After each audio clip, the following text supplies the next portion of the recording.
Et donc, on voit avec l'avènement d'une science qui est au XVIIIe et XIXe siècle très inspirée par les travaux de Darwin.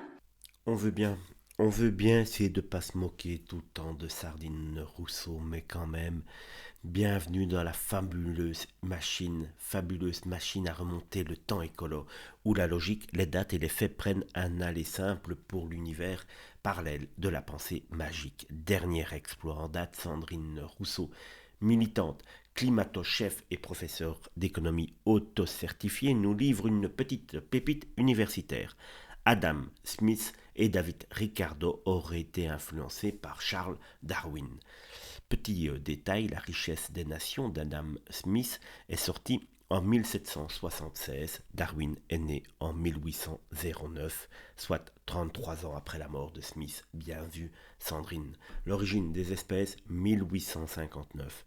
Donc, selon Rousseau, Adam Smith possédait le don de télépathie posthume ou utilisait peut-être une machine temporelle alimentée aux graines de quinoa bio. On tient là la première économiste rétrofuturiste de l'histoire de France. À ce niveau-là, ce n'est plus de l'ignorance, c'est de l'art conceptuel. Confondre chronologie, discipline scientifique et logique en une seule phrase. Bravo Sardine. Prochaine étape. Découvrir que Newton s'est inspiré de Greta Thunberg pour sa théorie de la gravitation ou que Platon a cité Sandrine Rousseau dans La réplique. Mais ne soyons pas injustes. Après tout, Sandrine Rousseau ne s'en mêle pas les pinces. Elle tricote un pull entier Donc, avec. que dit Darwin? Darwin, il dit j'observe les animaux et je vois que seuls les mâles les plus adaptés au milieu ont droit à la reproduction. Et le fait que seuls les mâles les plus adaptés au milieu aient le droit à la reproduction, ça améliore toute l'espèce derrière.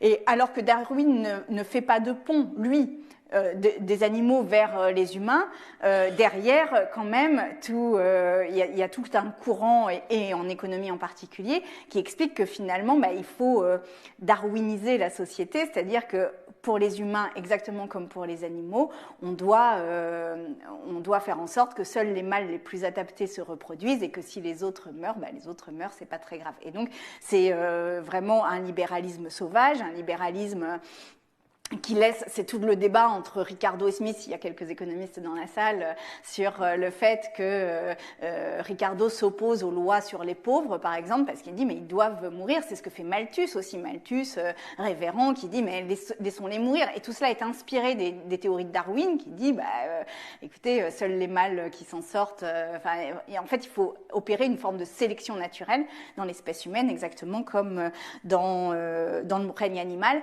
et dans cette sélection naturelle, évidemment, les femmes sont cantonnées au rôle de reproduction. Donc c'est à ce moment-là qu'elles deviennent des ventres et qu'elles reproduisent la force de travail et qu'elles servent avant tout à cela.